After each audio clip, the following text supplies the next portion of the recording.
Hey, welcome back to That's What He Said. I'm your host, Natalie, and this is a podcast about dating. Before you watch, make sure you subscribe, follow, like, comment, rate, review, and share the show. Let's find out what he said. Okay, we're gonna just have a moment for the shoes. They're cute. Oh. And then we're gonna take them off. Y'all gotta get the whole fit. I have no shoes on. Cheers. Cheers. Yay. Espresso martini in the morning. In a plastic cup. With a paper straw. Paper straws make everything taste weird. It does. And soggy. Soggy vibes. Okay, I'm here with ANIIYA. How are you? I'm good. I'm hug. good. I know. Can't complain here. Welcome to LA. Yes, my first time in LA. And so far, so good. Yeah. Haven't seen much, but so far so good. Haven't got robbed yet. I told her I haven't got robbed yet. I told her downtown is wild. Yeah, we're downtown. Haven't walked around yet, but Don't. No, I'm kidding. I'll wear not these shoes. Don't. Yeah, no, you gotta wear some stuff just in case you need to run. Yeah. So I want to introduce you, just in case you gotta run. I want to introduce you. Tell us just briefly about you, your music, what you do for those that don't know you. Yeah, so I am a singer-songwriter. I'm a mother. Okay, so that's pretty much what I do. Mm-hmm. I do a lot within those things, but yeah, singer-songwriter, mom. Your music is R&B pop. So it's R&B pop, but a lot of people, because I've actually been songwriting more since I've been living in LA, people have been requesting for me to write. And because I grew up on all types of music, I write all genres. Mm-hmm.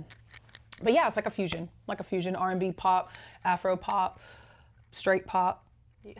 I love pop music. I grew up on that, but I grew up on soft rock and stuff too. So yeah.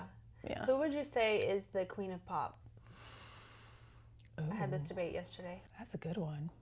The queen of pop right now? The queen just overall, OG queen. Wow, that's a tough one. Because I could go back and be like Mariah Carey. Okay. You know what I mean? But then I could also say Beyonce. Okay. Of course. Yeah. Beyonce is pop. You think so? The only we don't want to go into that. Beyonce's pop. Okay. Doja Cat's pop. Doja Cat's killing it right now. She scares me. I'm done. She's pop though. I would say, but she's also lyrical. Okay. I don't know, but yeah, maybe Mariah Carey's gonna always be Mariah Carey's a good answer. You know what I'm saying? Because my answer was Britney Spears, because to me I was like, she kind of she was a pioneer in pop music in the early 90s, mid 90s. But then the debate was no, it's Madonna, Whitney Houston. Whitney Houston, how could I forget? Yeah. Ooh, they're going to tear me up for that. I couldn't get down with just because I think she's overhyped. But Whitney Houston, I was like, yes. Whitney but then for sure. I was like, if you consider her a pop star, because she's also a lot of ballads. Whitney was straight pop. I feel like she's her own category. Yeah. I want to dance. That's pop. I think Whitney was super pop, but I can't believe I forgot Whitney. Whoops. I think I might say love Whitney. You, Whitney. I really love Whitney.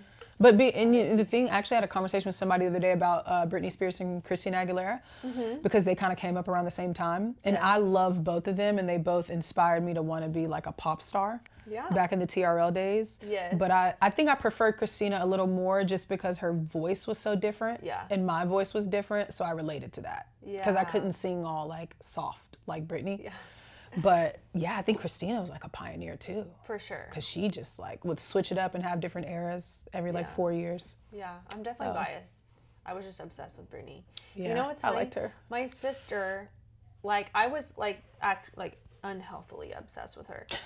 Her face was all over all four walls of my bedroom. And obviously she's blonde, and so I always would say when I'm old enough to dye my hair, I'm gonna be blonde. And my sister was like, ew, that's gonna look so bad on you. You're not gonna be blonde. You can't be blonde. And I'm like, I'm blonde. Technically still to this speaking, day. It looks not good, by the way. much, but I achieved my goals. So. No, it looks great. Looks great. Anyway, tell us your dating history. You're obviously a mom. Ooh. So I've dated and other things.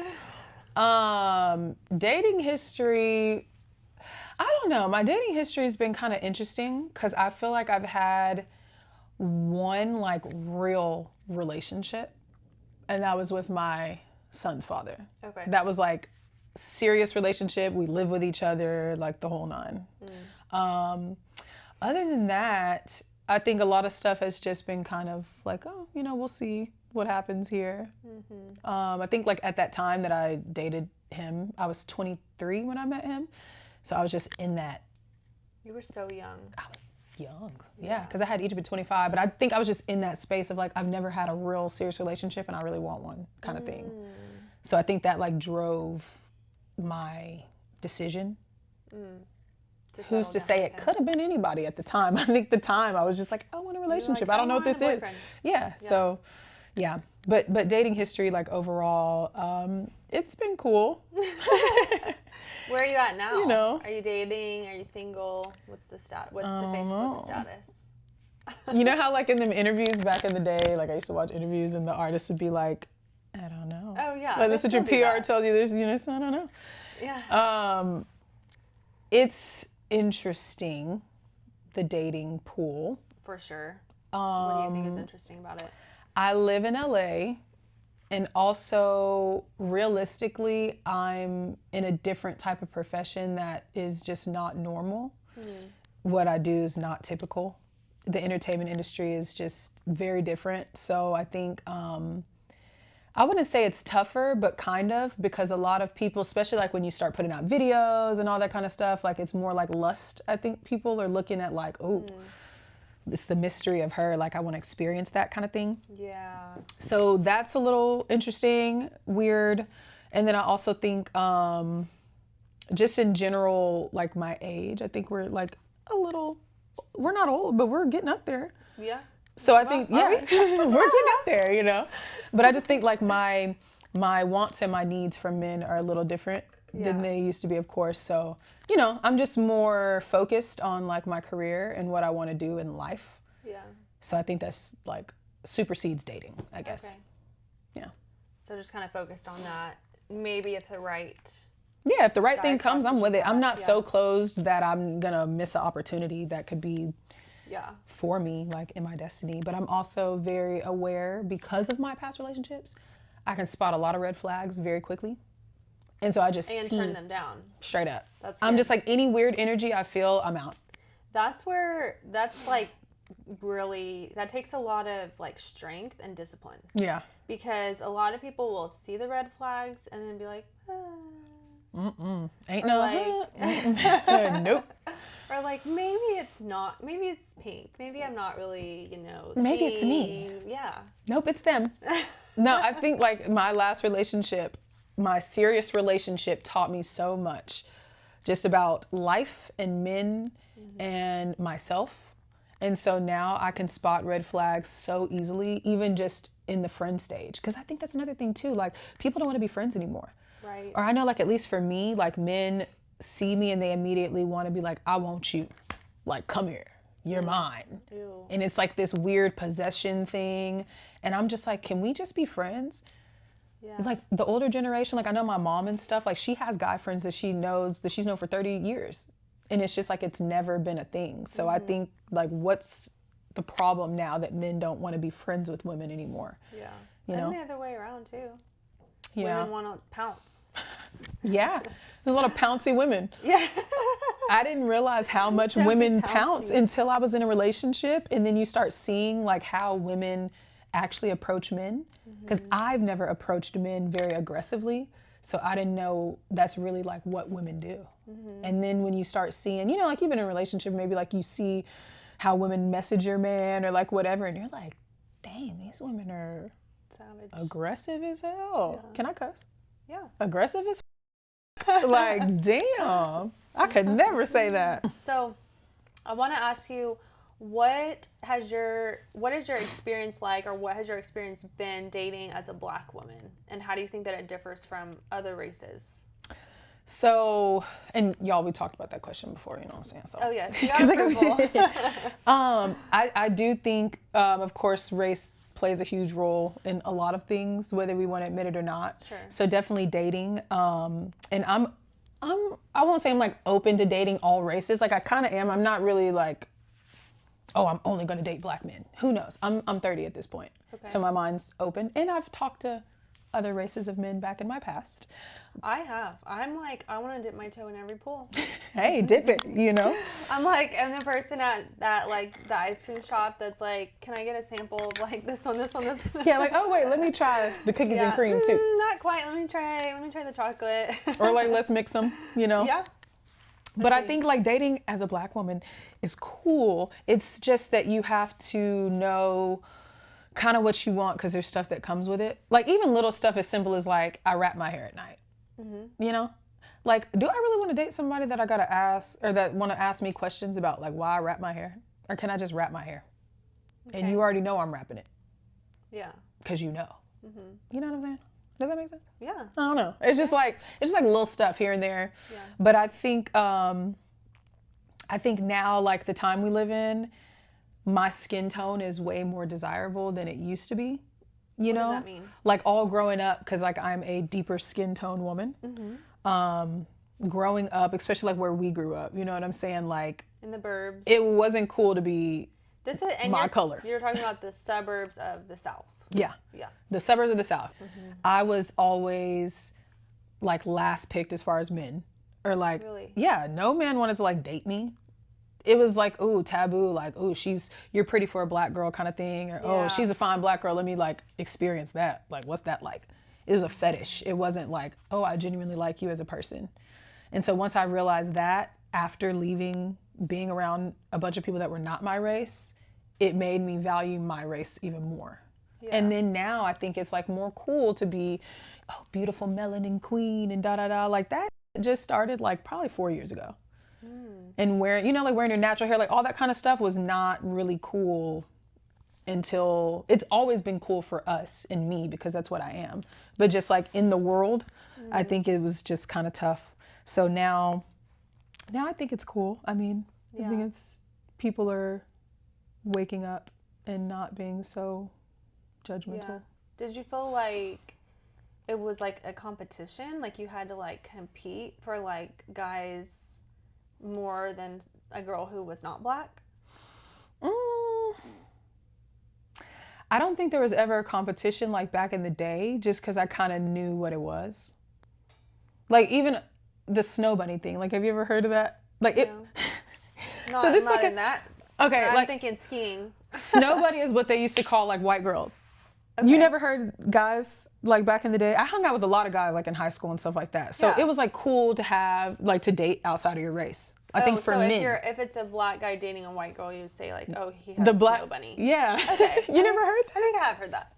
But I don't think that really maybe doesn't apply to me either. Because I picture like a white, like blonde hair, blue eyes. Yeah, like a white woman. Yeah. Okay. Yeah. I don't think I had to compete or anything back then because I just knew what it was. Mm-hmm. Like I just knew, wasn't nobody really trying to date me. That's so sad. It is what it is. It just, you just deal with it and you move on and you find other things that are important, kind of like what we were saying, just as far as like preferences. Like some people want to go out and drink, you don't. You just deal with it and you move on. Sure. But yeah, like I don't think there's any competition. And now I think just with the world and, you know, like the BBLs and all the crazy stuff going on, like I have come to terms with the fact that there's just no one like me, no matter what you are, what you have, what you look like. There's only one me. Right. And so there's only any of us, you know, and I think like once you really sink into that, it's like, what am I competing? Like, I don't need to compete with any of these women because there's literally nobody like me. Wait, what are you? I'm half Hispanic. My mom's Hispanic, half white. Half white. Okay. Yeah. So you're not like fully a white woman, but you don't even look like a white woman, you know, if that makes sense. Lately I've been getting a lot of Persian. Yeah, you look like it's like, where are you, maybe Middle Eastern? Yeah. I don't know. I think it's because I grew out my eyebrows. Maybe. Ever since then, I've got a lot of Middle Eastern, and they typically do have thick eyebrows. So I don't know. Yes, I have a very international look. Yeah, and your hair, you know. I think there have even been people seldomly that have asked me, are you part black? Only because of my hair. Yeah, I could see that. Like maybe like an 8th or something. Yeah. But no, Not an I'm 8th. not. I don't know, 16th. Oh. But I don't know, genetics are crazy.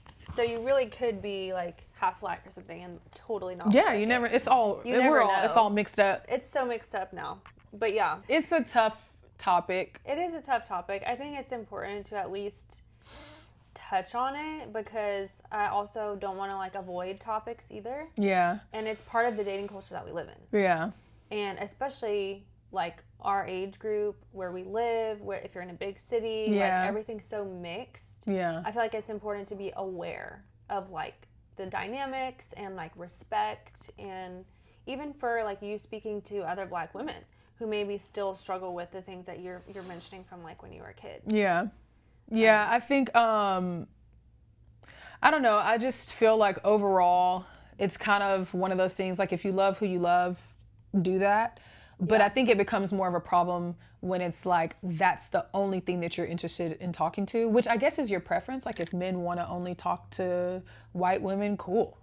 I get it if that's your preference, but if it's like to the point where you're avoiding who you are as a person, because 90% of the time, your mom looks like me.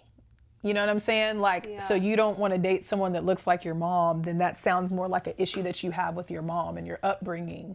It's something that you're running from, rather than, oh, I really just like this woman because she's a great woman. Mm-hmm. Not like, oh, I like white women because she's so far from my mom that I have issues with. You feel me? I think people be running like is way deeper than what we really be thinking it is. And a lot of people are running from something. And I'm not saying that that's the case with every black man that dates a white woman. I have 2 mixed nieces and I love them with everything. So, you know. Yeah. I think at the end of the day, we're all human. Majority of us do want to be in a relationship and want to be in love and have kids. You got your outliers that don't, which is cool. Yeah. That's your thing. That's your life. Sure. But the majority. We're all seeking love and connection. For sure. Regardless of age or race or anything. So. For sure. Yeah. What are some of the obstacles? Because you talk about your son recently, like had kind of a little rant on your stories. In a good way type of rant about raising a black son. What are some of the obstacles, maybe in regards to dating or just in life, that black women, black men face that maybe we don't realize or think about? Yeah. I'll say for sure, like when my son was born, honestly, he was like the most beautiful baby. And anybody, like it didn't matter what age, what race, anything, like man, woman, whatever, they would all come up to him and be like, oh, he's so cute. I mean, when I tell you like 70-year-old white men, like little Hispanic ladies want to do the little blessing, like anytime we were in the store, like we literally had to be like, back up. Wow. It was to the point, I'm not even kidding, like we had to really be like. Got him like modeling or something. Yeah, but that's a whole nother topic too, because the modeling industry is kind of crazy. But everybody used to just gravitate toward Egypt. And then I remember the older he got, and he got really big really fast. Like for y'all that don't know, my son he weighs like 78 pounds. He's over 4 feet. He's 4 years old. People think he's like 7. My size. Yeah. People literally think he's 7 and they have conversations with him like he's 7. And then when he starts talking and he sounds like a 4-year-old, they're like, wait, how old is he? Is he okay? I'm like, yeah, he's 4. But nah, like I just saw how people viewed him as a little innocent baby. To the older he got, the bigger he got, the more I don't know if it's even fear or what it is, but I think we all know, like as a black community, like what it is when a black man starts getting bigger and knowing himself and speaking, and you know what I'm saying? Sure. Like it's a thing. I think certain people just get intimidated by it. Yeah. Because there's so much greatness. It can put certain types of people on the defense. Yeah. Because there's something wrong with them. Right. It has like nothing to do. Stereotype or ideas they have in their mind, like preconceived, that just they see something and they're like, yeah, because they're ignorant, and ignorance is just a lack of knowledge. So just watching that over this past 4 years really opened up my eyes. I've always loved men. I've always loved black men, but it just really opens my eyes to what black men have to deal with on a daily basis. Like literally, I'm telling you, Egypt just being himself, walking around the store, laughing and singing. He's like the happiest little kid that has irritated old white men. Like I've had That's to so weird. check them.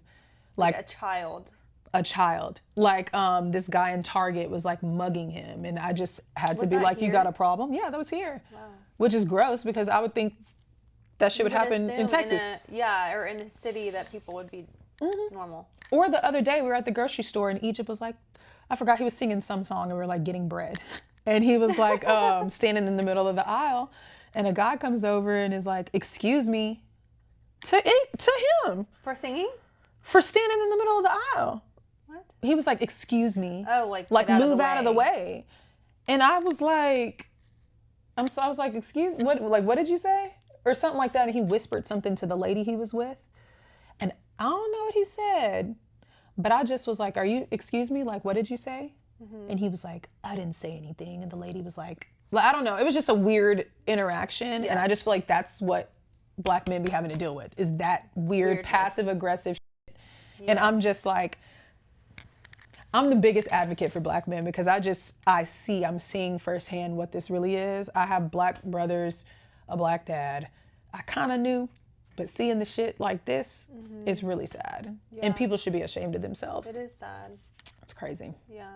Like, parents of other races, I don't know what y'all have to think about, but I'm 95% sure you don't have to think like, what store am I going? You know what I'm saying? Like, it's every little detail. Or like even buying him like books that have people that look like him. Like ever since he's been little, a lot of his books got people that look just like him. And that's new. That wasn't a thing. That wasn't a thing I didn't have no books where nobody looked like me. No. All my doctors have been black. The Barbies didn't? They had some Black Barbies now. They did, because I had a lot of them. Yeah. But when I was younger too, they had some Black Barbies. I had one that was Hispanic, or I at least pretended she was Hispanic. I don't know what she was. She's probably just a tan white. She had a tan. And she white had Barbie. like frizzy curly hair. I named her Shakira. I'm done. Hey, at least you had that though. Yeah, but I don't think I had any black dolls. Not because I didn't want them. I just they weren't around. They weren't. You had to really go look for them, you know. Yeah.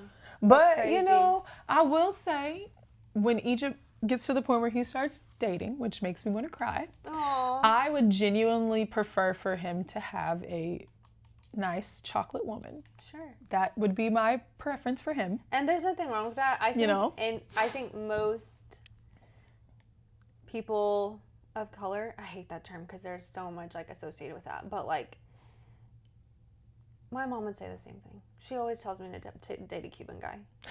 And I'm like, okay, go find him. Bring him here. Arranged marriage.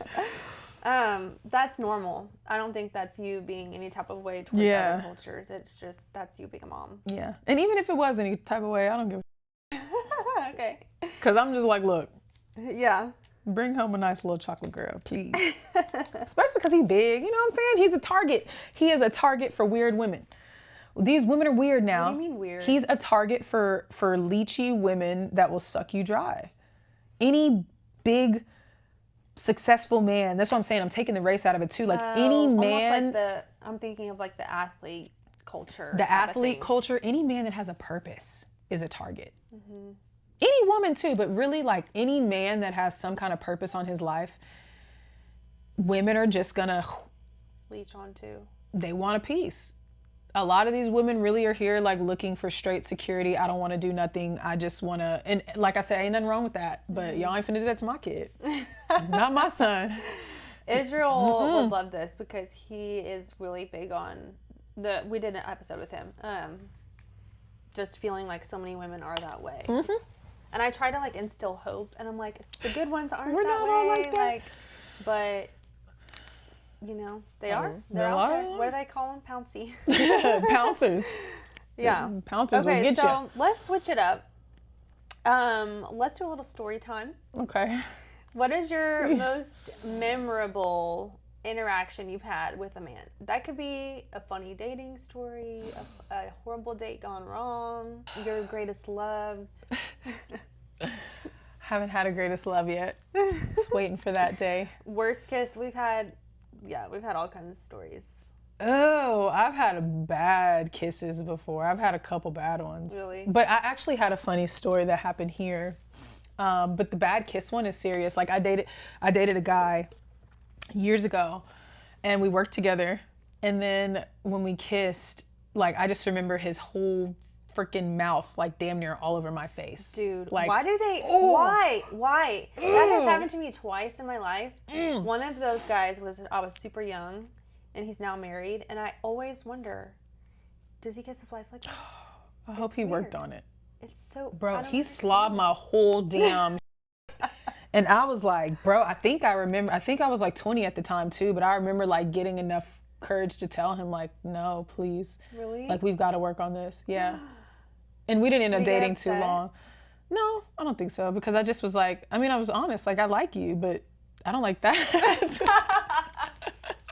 That for you. is not it. That's not No, it. but the funny story is like, so I was here, oh wait, one other quick one. Okay. It's funny when you meet a guy, because I'm really nice, and I'm like really, you know what I'm saying, really nice, really personable or whatever, and you meet them maybe like 1 or 2 times, and then they just start messaging the out of you, like commenting on everything I post, sending me memes, like love memes, send this to someone that you like really care about. And I'm like, how do you care about me and I met you 2 times? Yeah. If you don't get the hell out of my DMs. Like love bombing almost. Weird. Blocked. Blocked. But the weird story is I met this guy that was an x-ray technician out here. And I had this one little month window where I was like, oh, maybe I should start dating. And then this person comes and they ask for my number or whatever. And I was like, sure, whatever. At least you got a job, you know? Check one box. Oh, at least one box is checked. But no, we had a phone conversation for like 2 hours, right? And the conversation was decent. That's nice. It was decent. But then he was telling me like his parents were in the military, so he moved a lot, and so was he. So I was like, okay, you know, it's not really anything wrong with that. But then I was like, well, yeah, like, you know, you got friends. Like, what do you like to do out here? And he was like, oh, I don't really have a lot of friends. I have like associates. And I was like, okay, well, like, how long have you lived out here? He was like, oh, like 10 years. Red flag. Yeah. Because how the hell you been out here 10 years and you ain't got no friends? Yeah. Weird. Yeah. And then I looked on his Instagram. He didn't have a lot of posts. Weird. We didn't have any mutual friends. Weird. And then he was like, what do you think, I'm lonely? I was like, I mean... And he was like, is it giving you serial killer vibes? I was like, yeah, that's actually what I was thinking. Ew. I ended the conversation maybe 5 minutes later, and he wanted to like take me out on a date and stuff. And I just was like, you know, God bless you with your dating journey. I don't think this is going to work. I got a really weird feeling. And then also some stuff had happened here downtown where like 2 girls had like got killed. So not saying obviously that those 2 things were connected, but I just think it was a sign. Did he live downtown? No, he didn't live downtown, but he lives here in LA. Okay. You know, he could live anywhere. The person that did these things. Sure, yeah. But I just thought it was really weird. It all happened around the same timing. time. And then he said the serial killer. And it was like a couple days after them girls had passed away. I was like, hell no. So now I know, like, that's like giving like Jeffrey Dahmer. Yeah. Major you vibes. So I think, yeah, if you don't have a social media presence, for me, it's not gonna work. Really? I'm dead serious. That's different. Most people would say the opposite, not because of serial killer reasons, but because of like just. I think it is attractive, a guy or a girl who's not overly in social media. They're just like, it shows that they like don't really care what other people think. Like they have their own sense of confidence, like not trying to show off. Unless you're like in a certain profession where like that's what you have to do. But that's a different opinion. I want somebody that's active on social media for sure. I don't know. I think that's attractive because your social media, especially Instagram, that's like your resume. That's like your, you know, like you're putting those things out. It's all a projection of what you think about yourself. Yeah. So if I look on your Instagram and you have one post on there from 2019, If you have like food pictures on a paper plate, you know, like it's not really gonna do it for me. Who would ever do that? People do that. Yeah, people are weird. So there was actually a serial killer story I heard the other day on TikTok or something, and it was a girl who she went home with a guy, like it was obviously like they're going home to like hook up and stuff like that.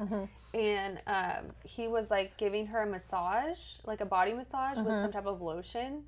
and she got some sort of like reaction on her skin. And when she went to the doctor, they said that the lotion was some kind of like edible lotion that like it does something to like the human skin that makes it edible, something like that, like some sort of chemical. And then the doctor was like, we need you to give us like the address of this person immediately. And they called the police, and he had dead bodies of women in his house. Yes, this was a story on it was online on TikTok or Instagram. How did he let her leave? I don't know. They didn't say how the night ended. Oh, see, hell no. Maybe he was like, you know, they have to he was prepping her and shit. Somehow. Maybe she didn't drink the drink he made or whatever his plan hell was. No. His plan obviously went south, but he got the lotion on her. Oh, no. Yeah. See, and I'm like, even my mom would tell you, I feel like I'm low-key paranoid. Like, I'd be really, I think I probably should see, because I've seen a therapist before, like I've been to therapy, but like, actually I think I told my therapist that, and she was like, ANIIYA. Oh, you were just paranoid? that I'm a little paranoid, like I'm a little too skeptical sometimes. Like, I don't go to men's houses like that. Nowadays, like, I really don't think you can be too skeptical. I really don't. Yeah, I don't do the whole come over. I ain't going nowhere. Yeah. I don't know you. I'm not going to your house. We can meet in a public place in the daytime. That's what people need to be doing, because especially in bigger cities with older men, like the whole, like, I met you tonight, I'm going to your house tonight. Like, first of all, stop pulling yourself out like that. Second of all, why are you like trying to get killed? Like, let's all collectively stop doing that. I have to live for. Unless there's parental chaperones, let's like not do that. And we're 30. Like, is your mom there? Because this is weird. Yes.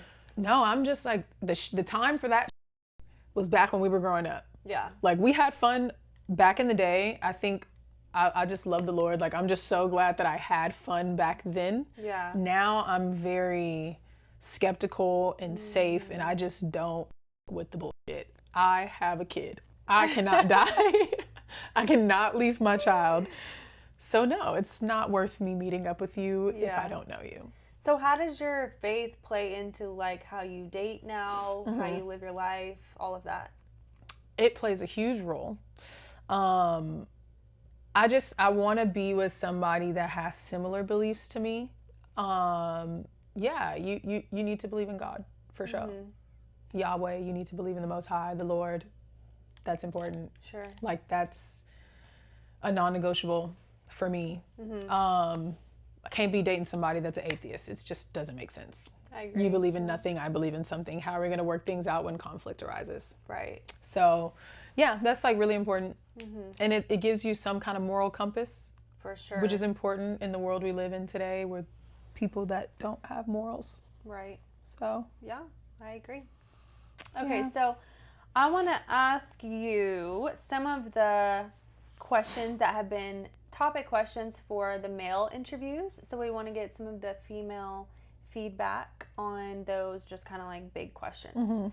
Let's start with, since you're a very like successful, driven woman, why do you think dominant women are less desirable to men? Well, the funniest thing is that I think I'm dominant or successful. And dominant is quotations. That's just the best word I've found. Yeah, no, it's a good word because people use that word. Yes. But I'm the way I am when it comes to my career and my life. As far as like, I'm on a schedule, I have a lot of shit going on every single day. It's like do, like my day is packed. Yeah. So if I'm putting you in my day, I want you, I respect you. You better don't waste my time, because like I could have been doing something else. Like, I don't ever have free time. So I think, look, I don't forgot the damn question. Why are dominant women less desirable? Yeah, like, I'm only dominant or successful or very like upfront when it comes to work. And even still, I struggle and battle and have to like ask people for advice of like, how do I say this to this person so I can get paid or whatever. I'm still very soft when it comes to certain stuff. But in relationship, I am not that way. Well, and it's so funny. I'm very like soft and cute. Like, I ain't trying to make all the plans. I'm not, and it's so funny because I actually saw like somebody posted that. I think like people think like a lot of successful women in business are totally opposite in relationships. Like just the stuff I've heard, like I think they said something about like Rihanna's the same, like she's this boss ass woman, but then in her relationship, she's very like. I think she said that. Yeah, like my man, I want my man to take care of me.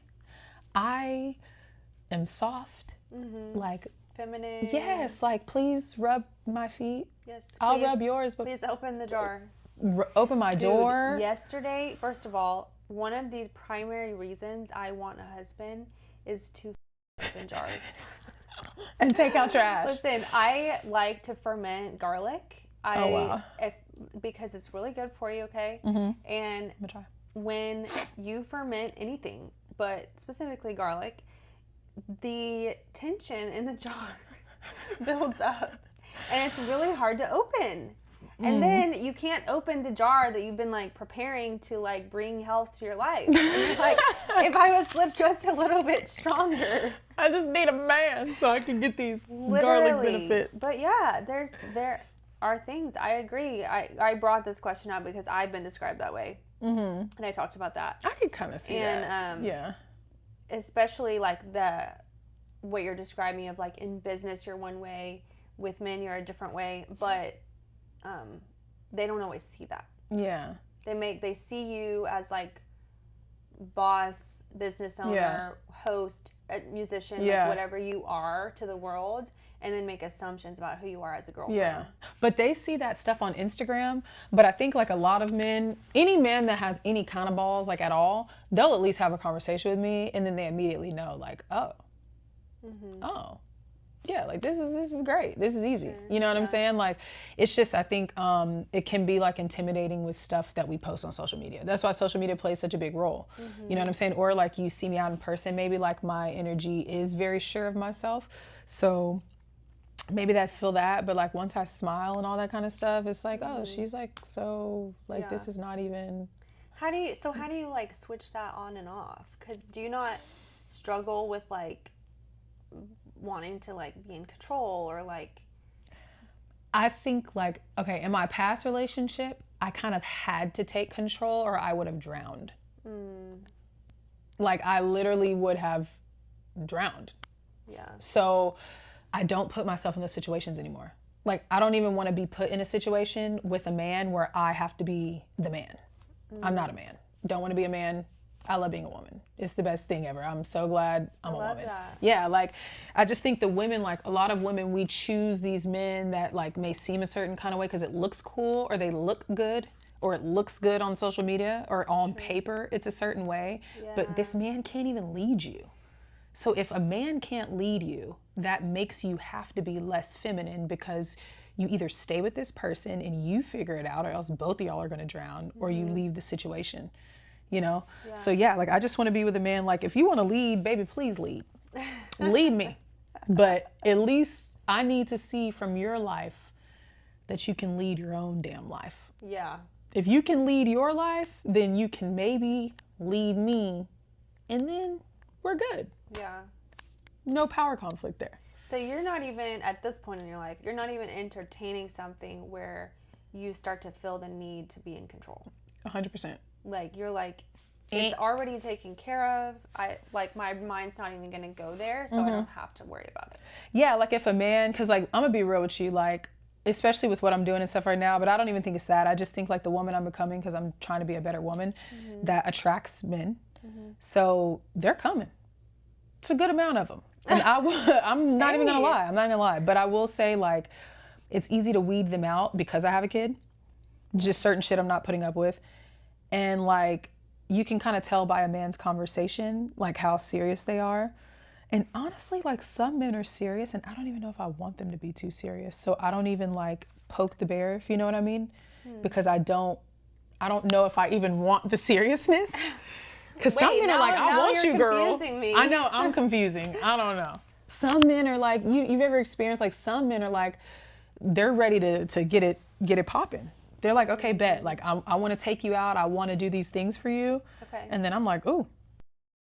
It does get a little scary, yeah. You know? So I just kind of keep it like, that's why I say it's good to be friends with people. Because then you guys can just be friends. Go slow. And if they feel like they have this burning desire to be with a woman, go be with her. I'll still be your friend. Yeah. I'm not going to jump into this relationship with you because you want to be in a relationship right this very second. Yeah. You know? Yeah. Like, I'm cool. And if you go be with her, like, I'm not, there's no man on the face of this earth that I'm like sweating. That I'm just like, oh my God, I got to lock this man. I have to. Yeah. Yeah. Like, if it's supposed to happen, it will. I like the friends thing. I had this like revelation, like light bulb moment a couple of years ago. And I think I was like listening to a sermon or like at church or something. And no, it was a book. It's a book. It's called The Meaning of Marriage by Tim Keller. Okay. Fantastic book. And it goes through like each chapter is like a different sort of like aspect of marriage, and he explains it like the way it should be if you are a person who believes in God. And one of the chapters was about friendship, and he was explaining how when you're searching for your spouse or when you are married, that the foundation of the relationship is friendship. Yeah. And then all the like romantic stuff goes on top of that. Yeah. So it's almost like that's the ice cream on top of the cone. And I was like, I literally thought it was the opposite. Like, I always thought the foundation was like the romance and the chemistry and the sexual attraction and like the lust. And then you were lucky if you were also best friends. And I was deep. Like, that was upside down for like 20 something years. Wow. And I'm like, now it all makes sense, because the best, most successful marriages are those people that you see that you're like, they are just best friends. They're friends. They are each other's best friend. And they also say that. Like, any 90-something-year-old couple that's been together for 60 years, so they're like, they're just my best friends. I want to do everything with them. Literally. And that's the thing, too, is like a lot of people put so much emphasis on like sex and stuff. Sex is amazing. But at some point, one of y'all aren't going to want to do it. Yeah. Like, women, there's going to be times where we don't want to have sex. Maybe it might be a whole 100%. Month. If y'all are friends, there's a million other things that you guys can do to still be intimate and, you know what I'm saying, grow with each other. But if your whole relationship is based on only the romantic and only the physical, what if your partner's leg gets cut off? Like, dead ass. Like, what if your partner is blind all of a sudden? Yeah. What if your partner, you know what I'm saying? Like, when y'all get older and your partner is no longer attractive, are you just going to dismiss this person? Yeah, because y'all didn't have a friendship. That can happen, and there's things that also will happen. I mean, you'll go through menopause, and sex will change. You'll have kids, sex will change. You know, he'll start to have less testosterone, sex will change. Straight up. You'll have 3 kids, and then there's no time for it. Like, there's so many things that will change. You gotta make time. Yeah. So yeah, like, I just feel like friendship is just so important. And I didn't really fully value that either until I got older. Yeah. Because I know, like, in my past relationship, it was immediate attraction. So it was like, yeah, we're friends. We were attracted to each other since day one. Yeah. So it was like, I want you and you want me. Let's make this happen, you know? But now I'm like, even if I feel like that, it's just like, okay, and what else though? Yeah, pump the brakes. Yeah, let's just be cool for like 2 years. Yeah. 2 years is a long time. But you know what I'm saying? Like, hey, time flies. Just be my friend. Yeah. And then when you're friends with guys too, you can tell if they actually care. Because if you're having a bad day or a problem in your life and you can talk to them about that, that's a friend. Right. There's a lot of men that don't give a they don't care what you got going on. They don't give a if you can't pay a bill. They don't give a if you can pay it. Like, they could literally care less. They want to you. Yeah. And that is it. And they'll say whatever to get to that because it's a game. Man, that makes me mad to think about. And it makes you mad, but it also makes it easy to weed people out. Try this. If you want to see if a guy is your friend or if he's really down to be your friend and build that with you, just tell him a situation that's going on in your life and see how he responds. Or see how long it takes him to... not the long part, because I take a long time to respond to. But just see how he responds. See how he responds. And it'll tell you. Yeah. Interesting. Because wise. Yeah. Am I? Yes. Thanks. Okay, so one of the other questions we asked, I actually want to reverse it. So the question was, what makes a man fall in love? Mm-hmm. Which was asked with the episode with the Stanleys. What makes a woman fall in love? For me, like, I'll probably say chemistry, conversation, security. Yes, that. Expand on the security for the guys for the people in the back. I feel like that is what makes me fall in love, is like how secure a man is. I'm not going to say who, but there's this guy that I'm really cool with, and I had a show, and he came to my show, and he watched how like everyone was interacting with me, because like I killed the show. So people were coming up to me every 5 minutes like, oh my God, da da da, like while we were talking. Yeah. And he was so secure. He would just step back and like let me have my little moment, and then we'd go back to our conversation. Like, that's sexy. Yes. Like that is attractive. Like a man that's just secure in himself because he knows like there's no other him. Right. So I think like that's what makes me, or what would make me fall in love, is just like a secure man. And then I think chemistry too, because you know how like you can be compatible with someone, but maybe y'all don't have chemistry. Sure, yeah. Chemistry is like just that thing. I was going to say, chemistry to me is not just like physical, like I want to touch you. Yeah. It's like it's an energy. It's that thing. Yeah. Yes, It's that energy. It's an energy that draws you to a person. And not even just like dating wise. Yeah. Like you can have chemistry, you have chemistry with your friends. 100%. Like it's just that thing that you can't really put your finger on. Yeah. But you're like, I just want more of it. That. Yeah. Yeah. And then like it kind of goes along with the conversation, because there's some people that you could just talk to. Like I don't have to think about it. I don't have to try. It's just easy conversation. I think that's super important. You ever met like those men that are very sarcastic and everything's a joke? Yeah. It's cool because I'm like funny. I'm a funny ass person, but everything. Yeah. To where like be serious. Like when we talk, you have to make a joke every time. Like after a week of that, I'm like, I don't really want to answer your calls anymore, because I'm like, I don't know. I'm just not with it. So I don't know. I think like those are things that would make me fall in love, is like those three things. Physical, 100% matters. Yeah. Because I have definitely tried to date somebody that I was not fully physically attracted to, and that was a terrible decision. I will never do that again. Yeah. I don't know how women do it. Do they? Women definitely do it. You never seen those women with those men? I mean, what I have definitely seen where it turns into that. Like I know, let me just say communities, friend groups of women who are married young, and they all like and whine about their husbands, and like that they don't want to have sex with them, that like, but they're rich. I just can't stand this and that, and like, you know. But they can go shopping. Yeah. They can have more babies. They can, like, whatever it is that they're after. But I don't think it usually started out that way. I'm like thinking of like people that I don't really like. I know so many of those people, and it's okay. I think everyone's life journey is different. I just know for me, I cannot be with a man that I'm not attracted to physically for gains in other areas. Yeah, because I'm like I said, mental capacity. I don't have a lot of mental capacity. It takes a lot of mental capacity to be with a man that you are not really attracted to. Like that takes work. Yeah. I'd rather just be with somebody that it's really not hard to like pump my man up and to hype him up, because he really is the not because he's the because he has $5 million. Like, yeah, you're pretending. Straight up. So.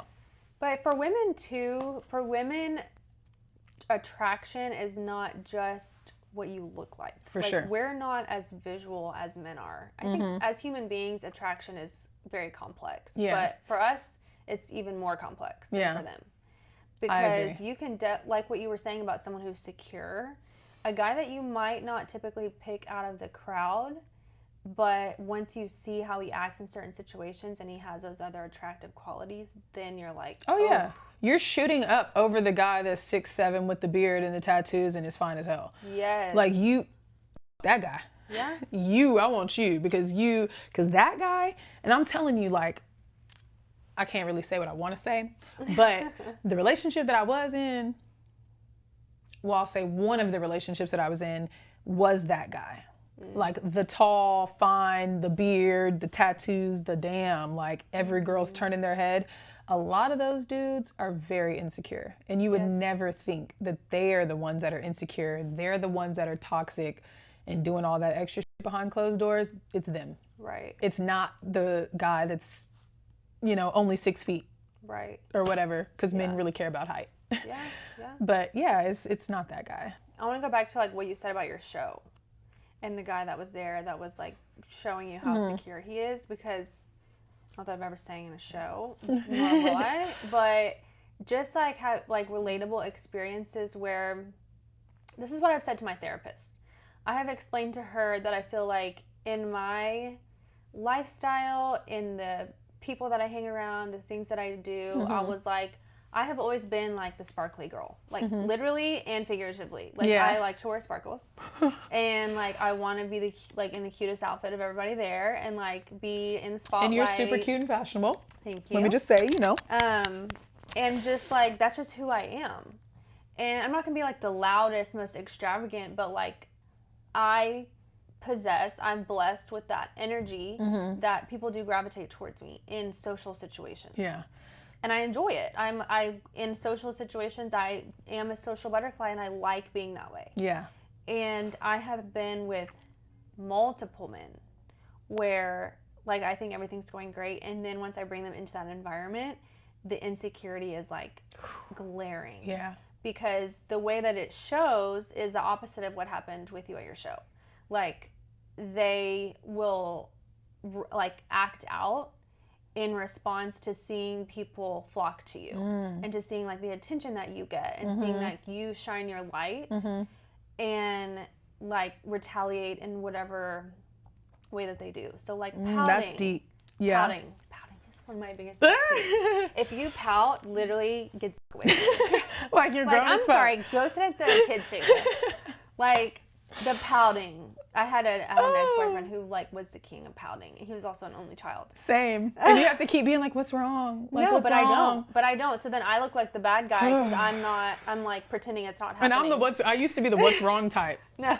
Oh, what's wrong you too? I just want to help you. I don't care what's wrong with you. I don't give a I figure it out. So the pouting, the like, I even had a guy one time on my birthday. We were out, we were having a good time, nothing crazy, just like went to dinner with my friends, a little small bottle service situation. Friends came visit, like nothing crazy. Left without me. And said like his stomach hurt or something. Gross. And then come to find out, because he left and went to my house. When I went home, I was like, I am thinking what's wrong, like, are you okay? Yeah. And he basically just said like, he didn't he felt jealous.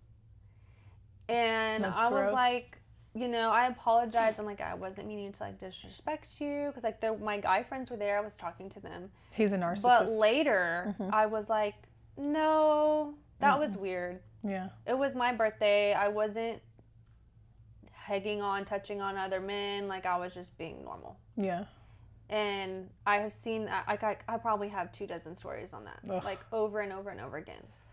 And so I explained that to say, like, for women, first of all, you're not crazy. Yeah. When that shit happens, because I definitely have thought, like, is it me? Yeah, is it me? Like, what am I doing? Should I not wear this? Should I act different? Should I not invite my friends around? Should I only hang out with him? Like, and two, like, that is why the security factor is so attractive. Yeah. Because for us, it feels safe. Yeah. Like, it makes us feel safe to know that we can be free and be ourselves. Free. And shine our light, and you will be there and have our back. And not leave. Yeah, yes, or not make me feel like I'm crazy or I'm being a weird woman for how I'm acting. You sing your show, you talk to your friends, you talk to your fans, wear whatever you want. Do whatever you want, and at any given time, you can look over and he's there with a smile on his face. Wow, that's deep. I mean, it's true. It's so true.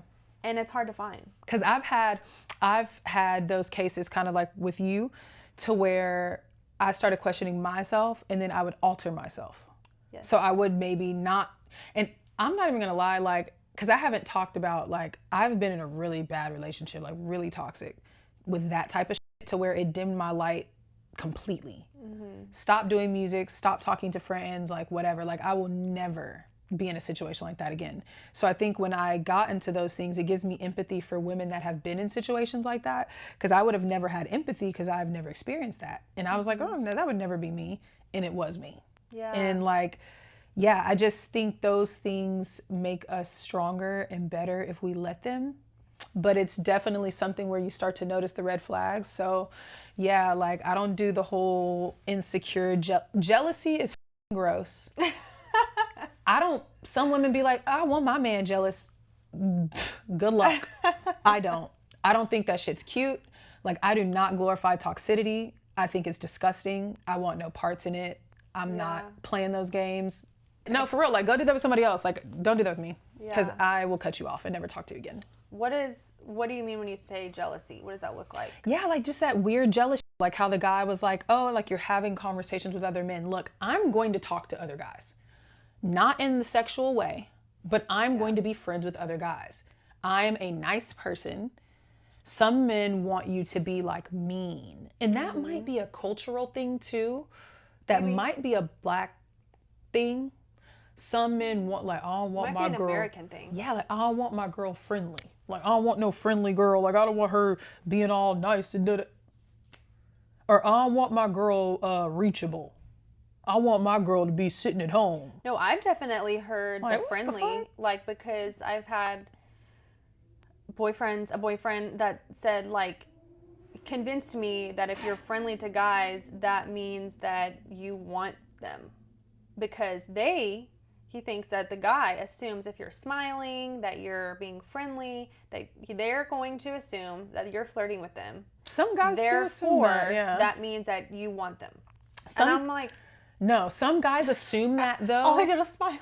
Just like I said about the guys that you meet 1 or 2 times and they start sending you 100 messages and memes as if we were in a relationship. Guys are delusional.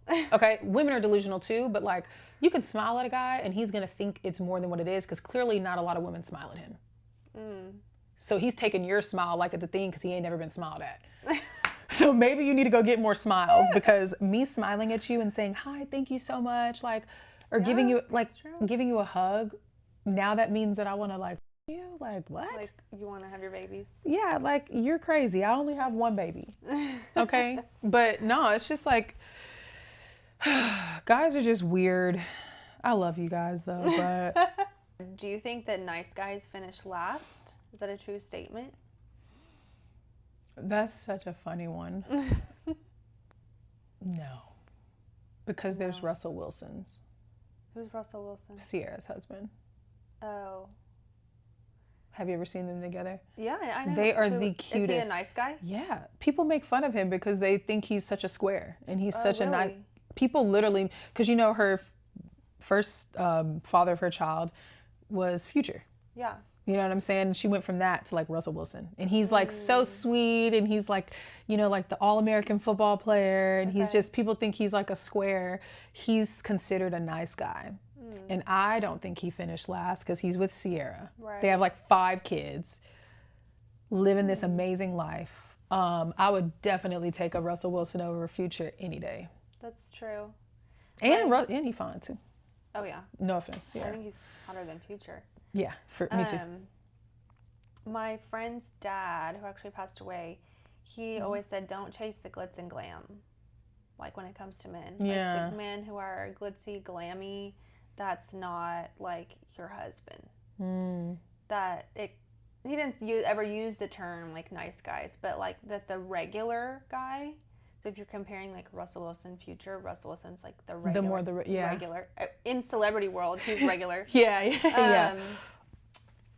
And I think that that's so true, but it's hard because I like glam. I know. Look, I know. I'm telling you, like, I chased the other part for a long time. Yeah.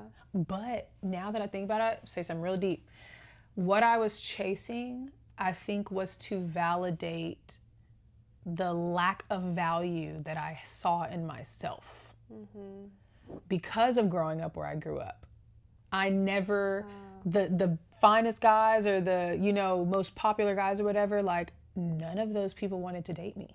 They may have thought I was fine or looked good, but they never wanted to date me and be my boyfriend. So I think like who I chose was the finest guy. Cause I was like, and that's just thinking back in retrospect, I was like, well, I'm gonna show y'all, like that's what I can get type deal. But you're really trying to prove it to yourself. And that's like really deep. That's like a deep self-analysis of like why I even chose that person, because 90% of the other qualities that person possessed were not the best, but it was the look, and it's the way like we looked together. You know what I'm saying? So I think when we get caught up on that, you just make bad decisions and you pick the person that, because at that time I feel like I had more choices than that. That's the one I chose. And there was other people, you know, and everything works out how it's supposed to for sure. But yeah, like I just think nice guys don't really finish last. It's just they need to figure out a way to like present themselves more, maybe. Like just put yourself out there more. For sure. I think the more, but men have such a hard path, because I don't think I could put myself out there like that and keep getting rejected. Like men have to do that every day. Like that's their job to do the chase. We get chased. They are the ones that have to put themselves out there. That's crazy. Ideal. That sucks. That's ideal. But I don't know about nowadays. I don't know about now. I feel like I'm not getting chased as often as I would like to. Look, these men in LA, because that's something I was going to say too. Not chased. I don't like that word, but like pursued. Pursued. These men in LA want to be pursued. I have noticed that. The straight ones? The straight ones. Oh. No, these men want to be pursued, bro. Like they want, like they'll be like, come here. I'm telling you. Okay. I'm gonna say my face is showing that I'm not from here. I'm confused. Yeah, let me tell you, they're the app that I was telling you about. Yes. I can say I'm on this app. I'm on this Raya app, right? Yeah. And a lot of people know like what that app. Simone Biles and her husband met on that app. Yes. Yes, that's the app. First of all, love her. Yeah, me too. She's from Sugarland. Oh yeah. She's from Sugarland. And her gym is in the Woodlands. Or Pearland? She's somewhere so out cute. there. I think She's it's cute. Pearland. Love her. Did you watch her interview with Alex Cooper? No. Oh, she was on Call Her Daddy. Oh, I like that girl. Yeah.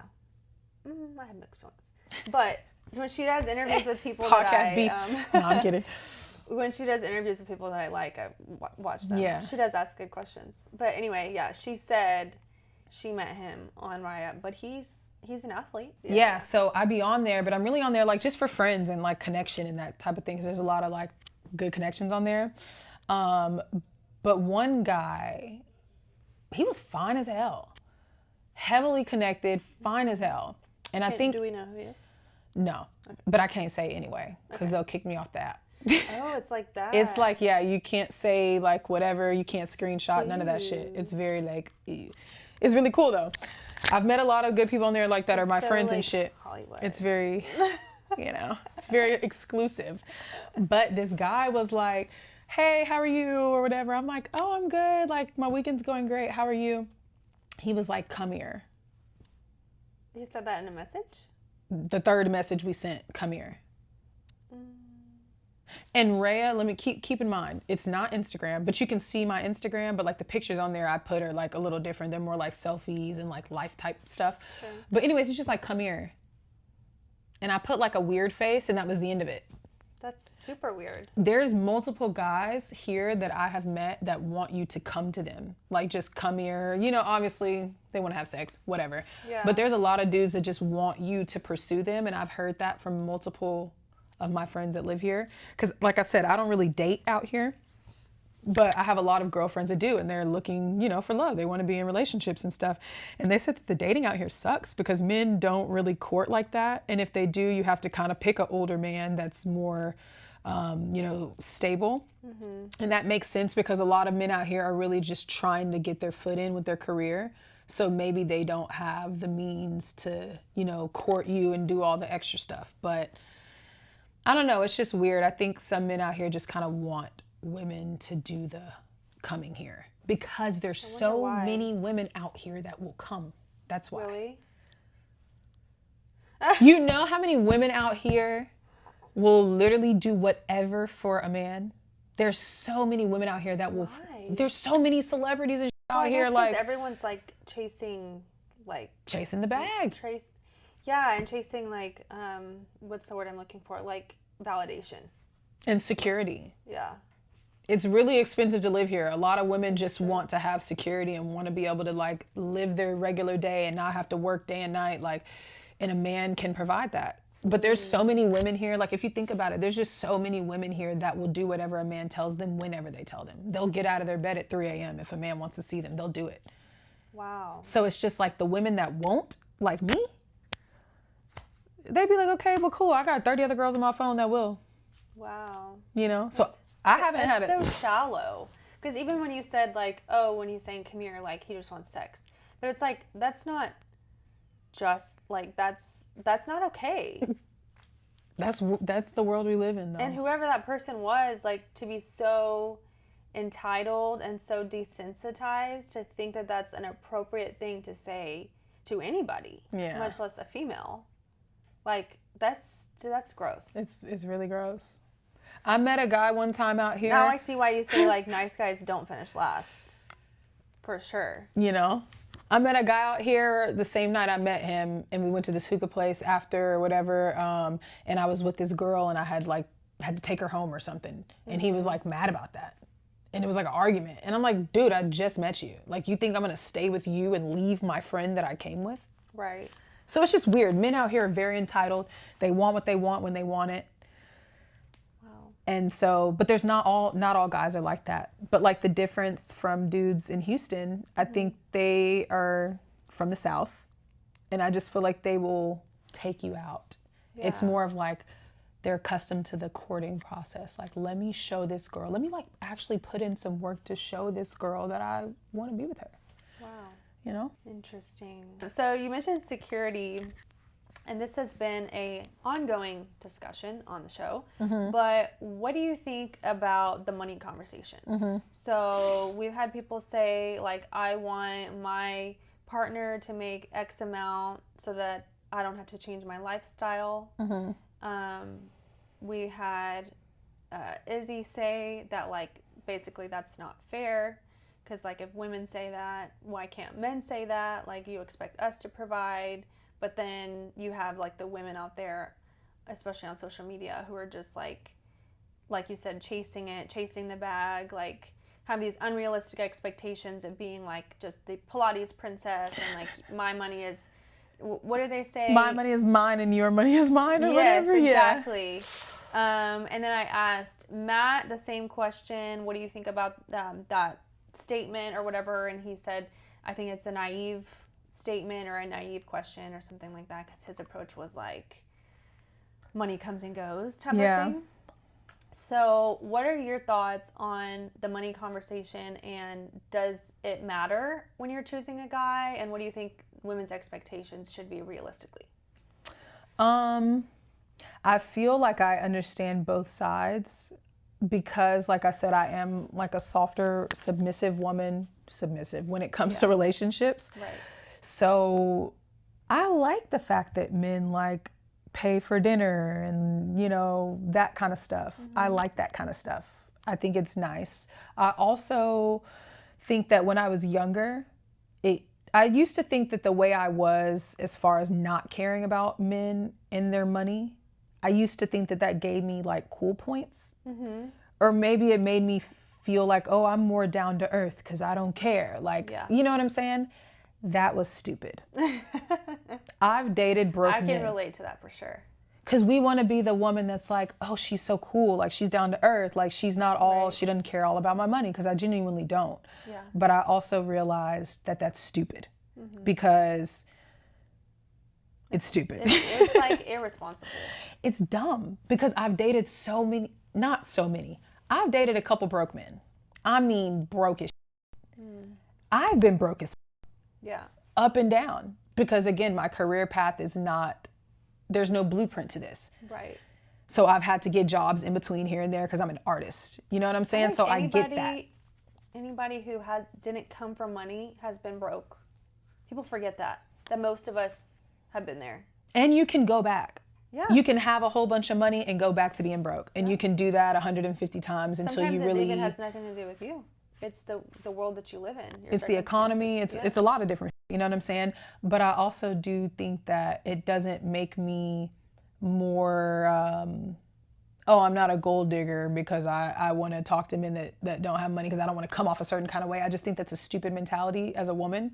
Mm-hmm. You need to be with somebody that has some kind of security, that has something, even if it's just something that they're building. Like, you don't have to have $100,000 saved in the bank, but you got to have some kind of ambition.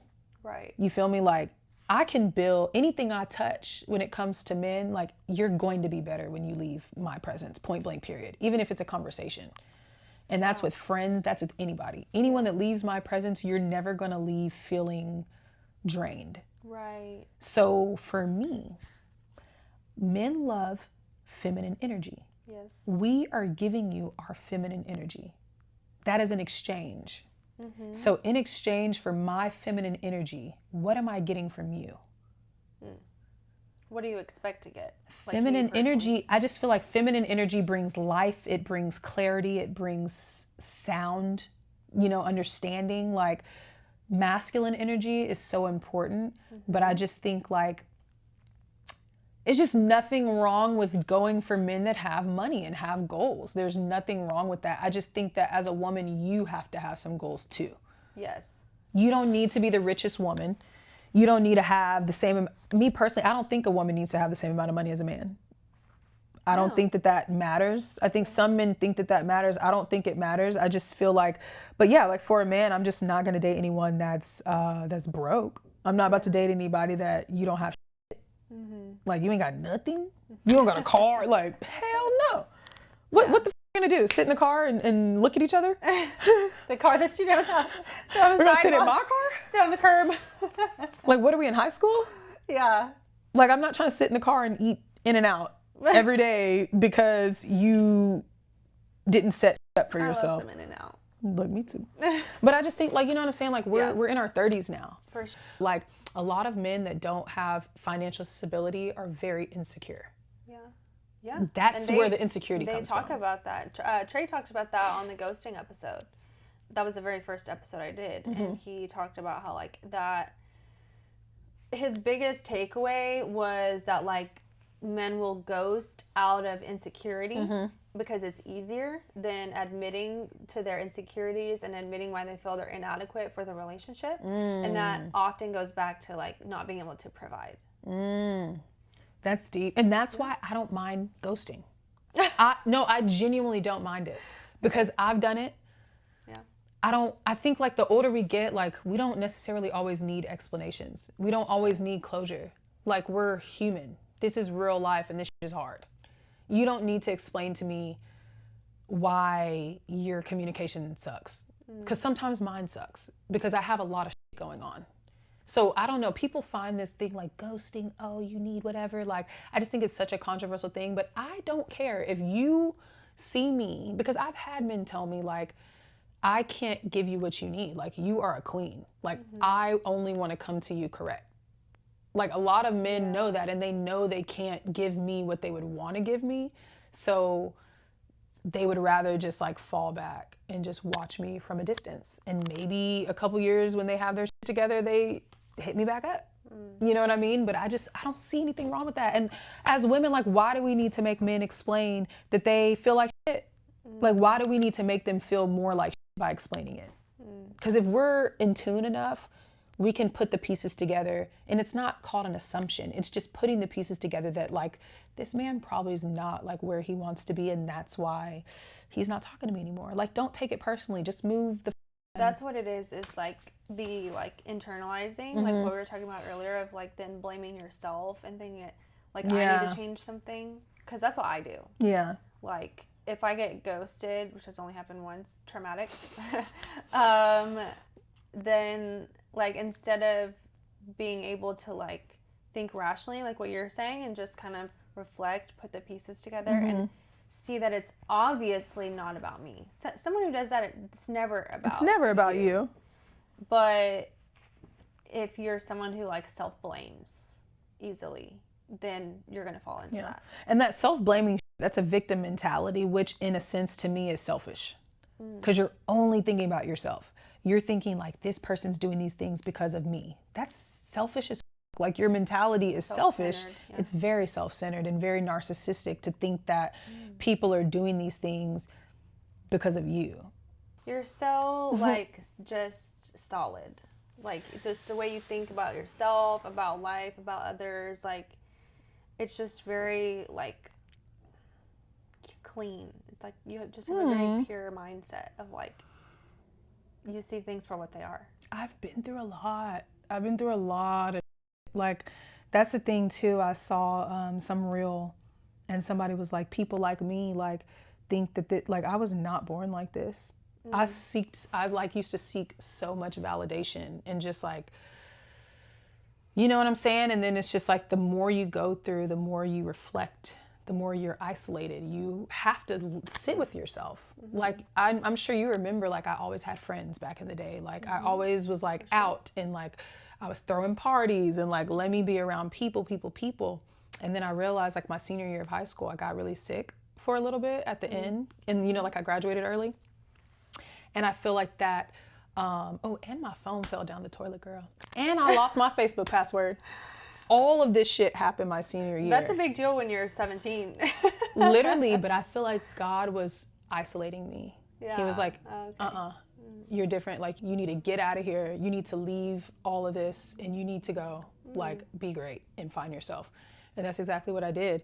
So I just think like through all of these life experiences, you either like succumb to those things and you let them kill you or you let them make you go off the deep end or you evolve.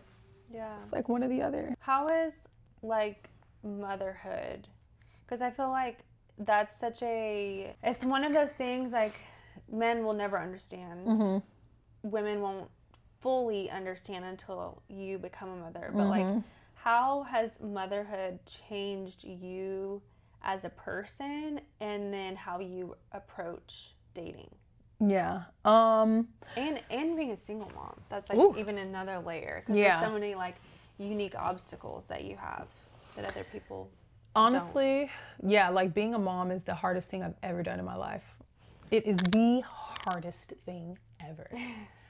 And it took me 3 years. Keep in mind, my son's only 4. Yeah. It took me 2 years, actually.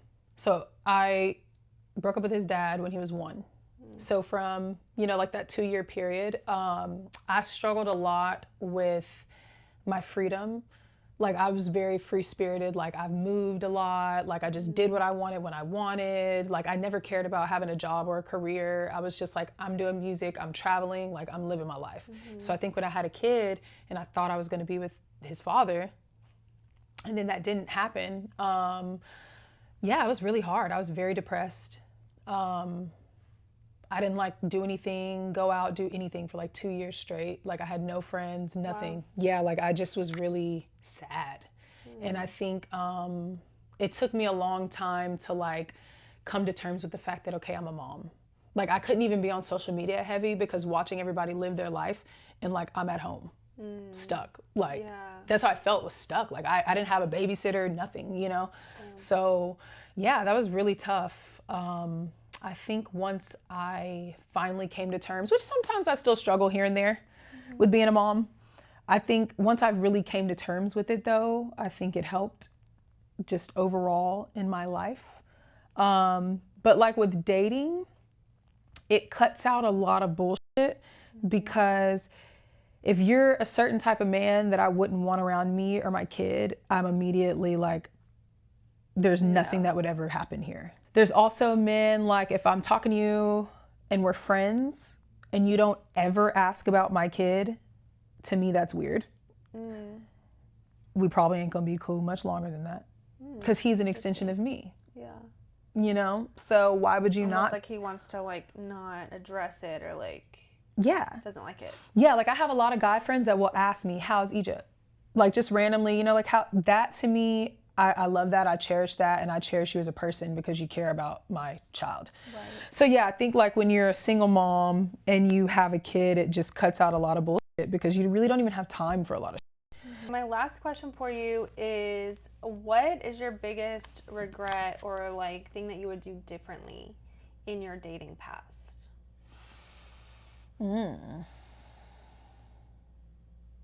That's a good one.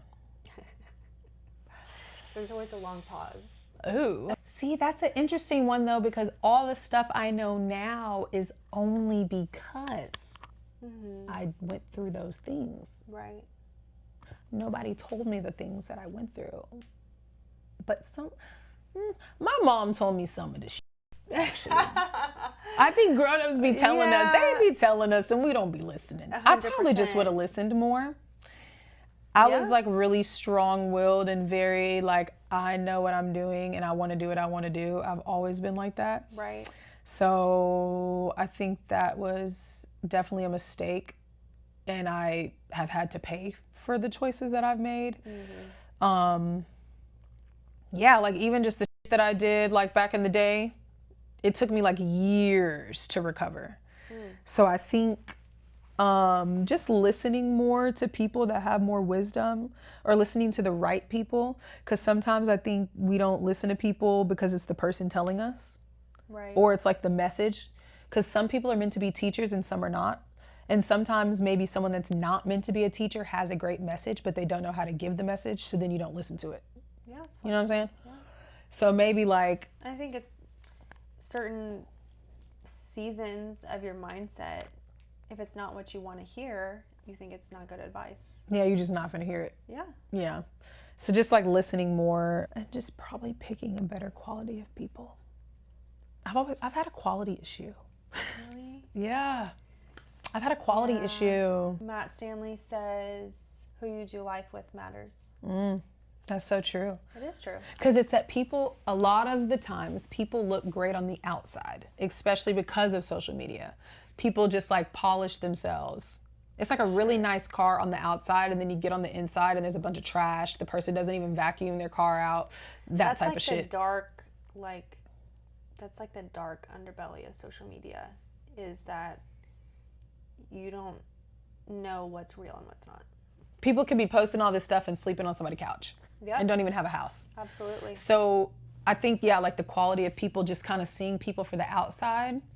And then I'm like, oh, but this is a good person. Or, oh, these people like this person. Maybe this is a good person. And then like once you really peel back the layers, you're like, oh, this person is. But then even after you peel back the layers, you're like, oh, well, maybe I can help this person. Or maybe I can whatever, instead of just walking away and being like, It is what it is. Like, see it for what it is. But I'd be one of the people like, I don't want to give up. Or I used to not want to give up. Or I felt like I can't give up on this thing or else I'm a failure. Same. So I was just like, oh, I got to like ride it out. Yeah. But then I just realized that I'm going to fail at this project. I'll get an F and I'll leave this person where they're at. And I got to keep it moving. That's not always failure, though. I mean, it's not. It's just walking away. Yeah. I mean, you could call it quitting, but even then, I think it's just redirecting towards what's right for you. Yeah. I would definitely say really trying to fully like value yourself before getting in a relationship. That was probably a thing. Yeah. And then I think even when you think you value yourself, or even when you think you're at this confident, healed space, there's always more to do. Yes. And just remembering that there's always more to do. And I think like the friend thing, being cool with, even if it's this person that you have this amazing chemistry with, saying, look, I want to be friends first, regardless of the chemistry. Let's just be friends. And you don't have to put a time limit on it, but maybe 6 months or more, you know what I'm saying? Like just really being friends with someone to see them in all 4 seasons. Yeah. I think that's extremely important because, you know, of course, the way someone acts when up is going to be way different like when it's not. I like that you said 4 seasons. Like the way that I act during the winter is a different Natalie than straight summer. up. It's true. Hot girl summer is different than depressed girl winter. Depressed girl, we inside in the winter. Yeah. But that is important, especially like for a man, to see how a man acts when he has money, to see when he acts, how he acts when he doesn't. When he's mad. When he's angry. You know what I'm That's a big saying? one for me. When y'all get in arguments. Yeah. How do things go? Does he diffuse it or does he add on? Do you have to always diffuse it? Right. His family. Yeah. Family is important.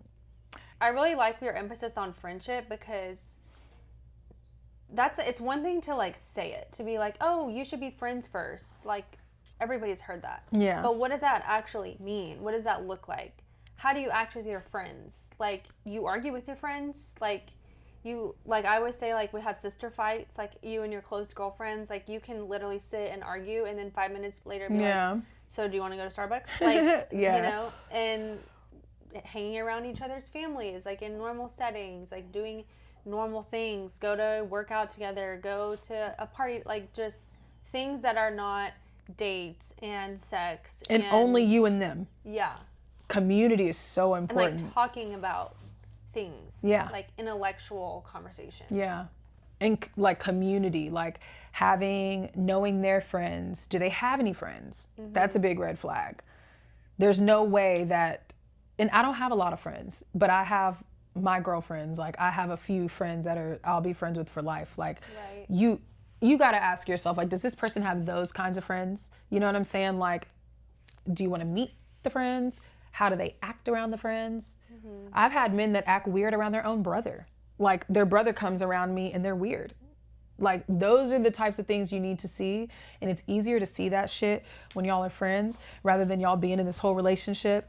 Right. Cause I used to be like very all or nothing. Like I haven't talked to multiple guys at one time. Like I'm typically like, maybe there's 2 or 3 that come around the same time. I pick one and that's it. Like the other ones, see you later. Yeah. I don't have space for that. I don't understand the whole roster thing. I don't. But now I kind of understand why women do. And if you do it and y'all are friends, there's nothing wrong with it. If you're not sexually, if you're not intimate with these people and y'all are all friends, and I don't see anything wrong with that, you know? But I used to be like, like I said, like, you want me, we're doing it. Let's go. Serious relationship. I'm not talking to anybody else. That's not a good thing. Yeah. That's when you get the rose-colored glasses. Yeah. Like because you immediately get into like the intimacy, the attachment, and boom, the rose-colored glasses are on. So you only see what's happening through your lens of like your attraction and your attachment. Versus when you get to know that person as a friend before like that commitment, we're doing this, you can see things for what they are. Yeah. That was definitely a mistake I made. ANIIYA, so any other little fruits of knowledge you would like to leave people with, or anything else you'd like to say? I feel like this has been a great conversation. Me too. Yeah, I actually came up with this thought maybe like 2 weeks ago. Something came in my brain that I was like, ooh, I want to be married next year. I don't know where the it came from. Because I swear. Were you like ovulating or? Look, dude, nope. sometimes when I'm like, I need to be aware of what time of the month it is when I have certain thoughts and be like, that might have been. Let's log it. Let's put it away. Let's come back to it when we're sane again. Yeah, hey, because I'm celibate. I don't know if I want to put that in. So ask me when you edit this. Okay. But I am, and I've been for a really long time. And I love it here. Yes. It's great. The pH is balanced, and it's a wonderful life with no worries. You know what I want to do? What you want to do? I want to be Cinderella. Aww. And I want to my thing is like, I don't want to just like find my husband so I can get married and have babies. Like that's part of it. But like, I want to be done dating. Like I want to find my person so that I can like start building with them and like doing life with them. Like I want to travel the world with them. Yeah. I want to like grow with that person. Like I'm excited for like the hard stuff. Like how, because when you are in a good relationship, you make each other better through conflict. Yeah. And I just feel this like I'm ready for that like boost. Yeah. And then the other things come, like the fairy tale of like, I want to have my like Sarah Jessica Parker moment in Paris. So like so cute. I love that. And then later like have kids. Yeah. Like, that's a whole other fairy tale of like having your kids and chickens. In the farm. The farm. I want the farm. I want the farm. But I want I want some horses. I want to go to Paris first. And then I want to go to like Europe and just like live and experience all that. Yeah, like because I have a kid already, like I have had to switch kind of how I want things to be just because of, you know, where I'm at. And of course we can like lay it out, but God laughs. Literally. He has laughs at me. It's hysterical what I thought my life would be and where we real. are. I have to look back and be like, damn. No, my life is really good, but I've definitely put myself through a bunch of unnecessary shit. And I think we be all putting ourselves through unnecessary shit and we be like, oh, this is what the plan was. No, it wasn't. That wasn't the plan. We will majority of this shit into our own lives. For sure. And people be like, it's God's will. It's actually not. Right. It was your will. It was my will. We have free will. To do a lot of these things, and I willed them. And you know how it's like everything works for the greater good? Egypt's definitely the greater good. And like, you know what I'm saying? Like these positive things that have happened are the greater good, but I definitely took the path. Like someone was like, this is your starting point. This is your end point. These things are already pre-written. The middle is your choice of how you're going to either get there or fall short or whatever. Yeah. But yeah, I think I'm with you with the farm. I want some horses. And you got to find men that align with what we want and vice versa. There's a lot of men that don't want a 6-7 bedroom home. For sure. I do. There's a lot of men that don't want a ranch. I do. There's a lot of men that don't know how to dress. I do. That's a fixable one. That's it. But it ain't what you wear, it's how you wear it. Yeah, so how fixable really is it? It's something in you. It ain't on you, baby. It's in you. You feel me? Okay. You can wear a t-shirt and jeans. Like, it's you. swag. It's your Yeah, you know what I'm saying? True. So true. I believe in true love, and I just feel like that's maybe why I just don't care about much when it comes to like humans and the way we act. And I just think a lot of things are projections and people project a lot. And that's why I really try not to take personal. And I also know that like a lot of these people aren't really our people, whether that's dating or friendships. And I just think that if we would pull back and like not take so personally, it would make things easier to navigate. For sure. Even though it's hard for me, it is hard, but I just can think like that because I'm just like, my person's out here. Like the person that I'm just going to know and they're going to know and it's just going to be it. Yeah. And I think like if I believe that, then that's what it is. Yeah. Because I said so. You know? Oh, yeah. Give me some of that Kool-Aid you're drinking. That's a wrap. Whatever we believe is what it's going to be. This has been great. Bye, guys. That was awesome. I love it too. It is so fun. That was fun. Thank y'all so much for tuning in to today's episode of That's What He Said. I hope you enjoyed it as much as I did, and I hope you're taking away something valuable that will benefit your dating life.